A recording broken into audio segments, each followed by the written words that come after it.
Well, Oona, we are officially into the season of Lent. And you know what that means? It's time for you to give up treats again for 6 whole weeks. Are you ready to do that? This year you have a helper.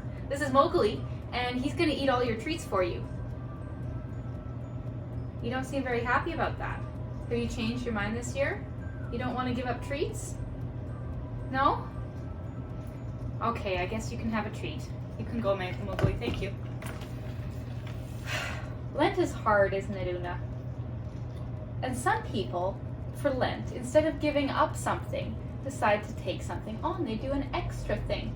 Do you want to do that this year? Yeah? What kind of extra thing could you do? Maybe you could pray every morning. Does that seem like a good deal? Yeah? Okay, I think that's what we're going to do this year. We'll pray every morning instead of giving up treats. Because it's a really hard thing to do, to give up treats, isn't it? Yeah, we found that out last year. Anyway, I think it's time that we read the first Bible story of Lent. Are you ready? I've got it right here. It's called Creation Disobeys. That's a weird one for Lent. Well, look, this looks like the story of Adam and Eve. What do Adam and Eve have to do with Lent? I guess we'll have to read it and find out, yeah? This is Creation Disobeys from Genesis chapter 2 and chapter 3. God scooped up dirt and molded it into a person.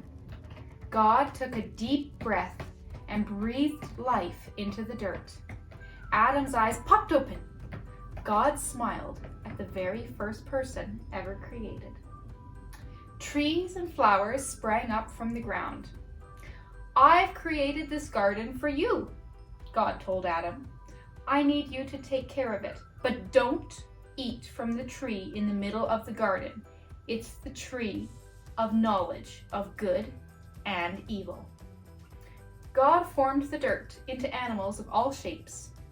Adam named each one: turtle, sparrow, leopard. God did not want Adam to be lonely, so God took a rib from Adam and created a woman. Adam named her Eve. Adam and Eve tended the garden together. They named even more animals: fish, cat, cow. But one day, the sneaky snake spoke to Eve.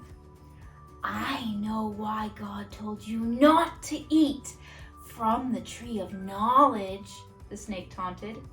If you do, you will know what God knows about good and evil, and you will be like God.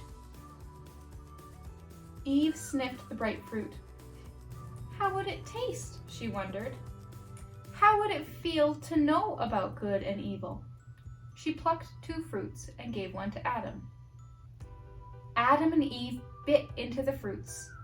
Immediately, they knew they had disobeyed.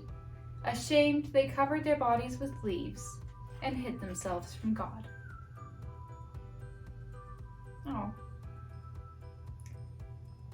I don't know why this is a Lent story, Oona. I mean, I guess it kind of makes sense, because Lent is a time to take a journey with God. And if you're going to take a journey, you got to start right at the beginning. And I think the very first story of the very first person, who needed to be forgiven, well, I guess that's a good place to start, isn't it? And it's a good reminder that everyone makes mistakes, even the very first person to ever be on the earth. And God forgave them. He still loved them, and He still kept them around so that you and I could be here today. So, even though we make mistakes in Lent, and I know you know about making mistakes, Oona, we don't have to worry, because God will forgive us, and the people who love us will forgive us too. I think that's what we should focus on this Lent, is about people who forgive us and people who love us, and taking a journey with God.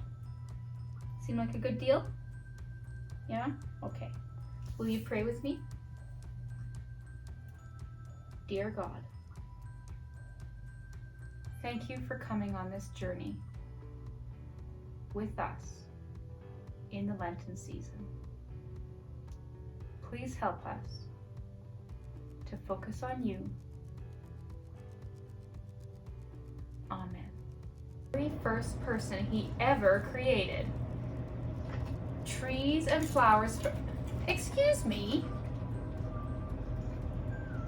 Oona?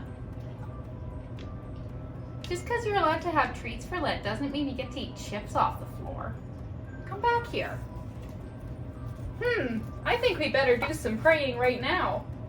Dear God, please help me to listen to Mummy while I'm doing kids' message. Amen. Should we try again?